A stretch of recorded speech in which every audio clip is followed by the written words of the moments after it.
Good day mga kapobreng lights and sounds. Welcome back sa ating channel. Today meron tayong gagawing setup na kung saan ay sasagutin natin yung tanong sa isang comments na noon pa na tinanong niya kung paano daw mag-setup ng dalawang active subwoofer 15-inch and then passive speaker combined. So hindi ko masagot-sagot noon dati kasi wala naman pa akong active subwoofer. So ngayon meron na tayong active subwoofer, 18-inch nga lang ito. Sa tanong niya, dalawang 15-inch active subwoofer. So it doesn't matter po kung 15-inch man yan or 18-inch or 12 inches or 10 inches na subwoofer, basta subwoofer yan, active, walang problema. So sa pagkakataong ito, dahil 18-inch yung aking active subwoofer, so at least maipapakita ko na doon sa nag-comment sa atin na kung paano i-set up ang dalawang active 15-inch subwoofer combined ng passive speaker. So ito na, magse-set up na tayo, but before that, nag-upgrade pala tayo ng konti, no? Dagdag lang pala, hindi naman upgrade ng ganito, DMX controller, kasi itong luma natin, ginagamit natin to para sa moving heads. Nakaprogram na kasi yan. So ito, gagamitin natin para sa frontal lights. And also, nagdagdag na rin ako ng power controller para sa ating mga power amplifier tsaka processor. So magse-set up lang muna ako para maipakita na natin kung paano yung connection sa tanong na paano mag-connect ng dalawang active subwoofer combined with passive speakers. Temporarily, ginawan ko muna ng push cart. So kung napansin nyo, may push cart na yung ating active subwoofer para at least maiurong-urong natin sila dito sa ating bodega, no? Habang hindi ko pa nagagawa ng tour case or padded bag. Pinag-iisipan ko kasi. So ayan na nga po, nakapag-connection na tayo, no? Para sa ating demonstration for today. So ipakita ko lang itong mix out natin kasi passive speaker nga, no, sa katanungang paano mag-connect ng active subwoofer, dalawang active subwoofer at passive speakers or top speakers. So para sa ating top mix out, so gagamit tayo ng amplifier. So from the mixer, left and right, mix out, saksak yan dito sa ating power amplifier for passive speaker connection. So nagsaksak tayo sa channel 3 and channel 4. Nag-in tayo dyan. And then mag-speaker out naman tayo dito, channel 3, channel 4. So naka-speaker out yan papunta doon sa ating passive speakers na nasa taas. Buksan ko lang ilaw para maliwanag. Yan, makita nyo. So, nandun yung ating passive speakers na Tosundra, 12 inches, 400 watts, left and right. DIY lang yan. And then, para naman sa ating active subwoofer, eto na nga, active subwoofer. So, sa katanungan nyo, sir, na dalawang 15 active subwoofer. So, ito, isa lang, pero 18, parehas lang yan. So nag-in tayo, nag-out pala tayo sa ating mixer, nag-out tayo, auxiliary. Saksak nyo sa auxiliary, auxiliary 1, out, papunta ngayon doon sa ating active subwoofer. Ayan, kung makikita nyo. Urong natin. Ayan, para maliwanag. So nandito na tayo sa active subwoofer, nag-in tayo dito. Kung makikita nyo, meron niyang input. Ngayon, kung dalawa po yung active subwoofer, kasi yun ang tanong, merong link out na nakasulat dyan. Kahit anong klaseng active subwoofer yan. So, magli-link out lang tayo, another XLR, link out tayo dito, tapos, i-connect na naman natin ngayon sa isa pang active subwoofer. Mag-input din tayo dun. Parang ganito. So, ganyan lang po kasimple, mga ka-pobreng lights and sounds, especially dun sa nagtanong kung paano mag-set up or connect ng dalawang active subwoofer, tapos passive speakers. Ayun, sa taas. So, eto na po ang ating connection. So, ngayon, dahil nakakonect na tayo, magpa-power on na tayo.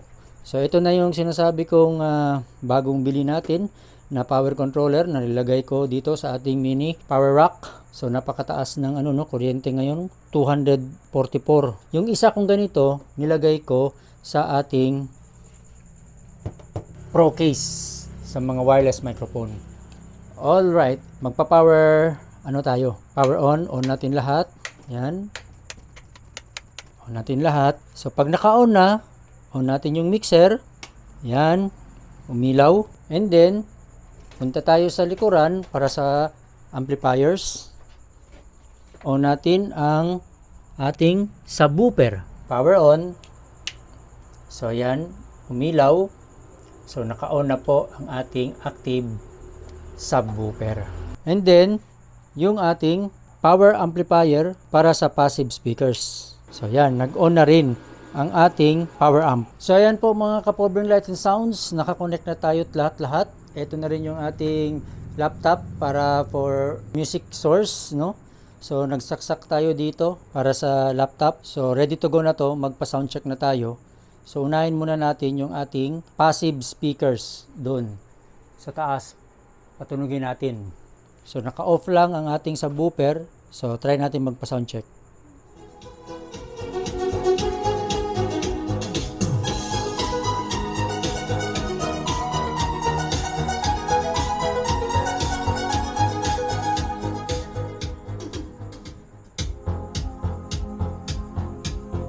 So ayan po, tumunog na yung ating passive speaker pero wala pa tayong subwoofer. Ngayon naman, patunugin natin ang ating active subwoofer. Off lang natin to. So sa subwoofer naman mga ka-sounds, dahil kumuha tayo dito sa auxiliary. So ito po yung auxiliary natin. Ito po yung pinaka parang main volume natin. Parang ganito din yan siya. Parang master volume din, auxiliary 1. And then, yung control niya for volume, ito, auxiliary 1. Ito naman siya, parang ganito rin, parang fader. Yan, siya yung nagpapatunog ng passive speaker. So, ito, parang fader din yan, na ang trabaho niya is parang ganito, fader. Siya naman nagpapatunog sa active subwoofer. So ngayon, naka-on na yung ating master volume para sa auxiliary 1 for active subwoofer. Dito naman tayo ngayon. Lagyan natin ng sound. Bubuksan lang natin to. Yan, bubuksan na natin. So ayan mga ka-sounds, may ugong na tayong naririnig. So gamit lang po kayo ng earphone para marinig po natin. So ayan po, tumutunog na. Kung napansin nyo, umiilaw na yung ating indicator dito sa ating active subwoofer na may signal na pumapasok. So ayan, gamit lang kayo ng earphone para marinig nyo yung ugong. So napakalinis ng tunog ng ating subwoofer, no? Active subwoofer. Wala kayong maririnig na kahit anumang konting mid or high na lumalabas. Talagang ugong lang yung maririnig natin. Puro low lang. So ngayon, sara natin. Pagsabayin naman natin ang passive speakers tsaka active subwoofer. So ito na, magpapa-volume tayo. So ayan. And then, sabayan natin ng active subwoofer. So pakinggan nyo po, earphone lang. So ayan na, magkasabay na yung passive speaker and active subwoofer.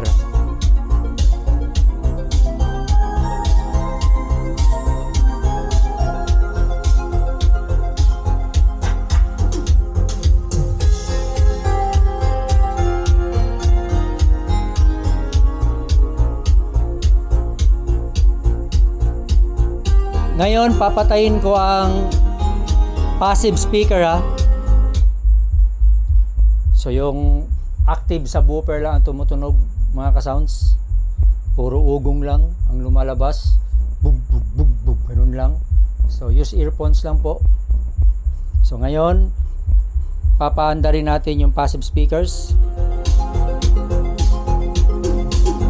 Papatayin naman natin yung active subwoofer. So, wala na pong active subwoofer. Puro passive na lang din po ngayon ang tumutunog. So ngayon naman, bubuksan natin ang active subwoofer, pagsabayin. So ayan mga ka-sounds, sabay na naman po sila. Active subwoofer at passive speakers.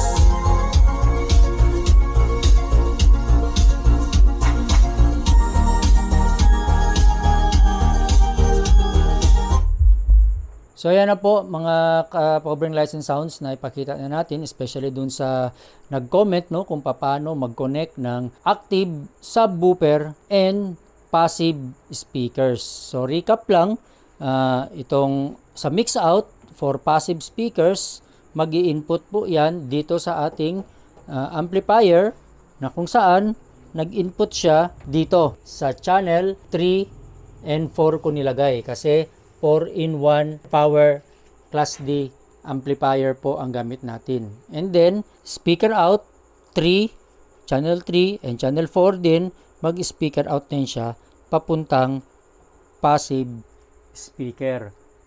Doon sa taas natin kinonek. And then, para naman sa active subwoofer, so dito tayo nag-mix out, kumuha sa auxiliary. Ayan. Auxiliary kung makikita nyo. Tapos, nag-connect naman din tayo input dito sa ating active subwoofer. So, kapag dalawang active subwoofer, nag-input ka dito, may makikita kayong out, link out.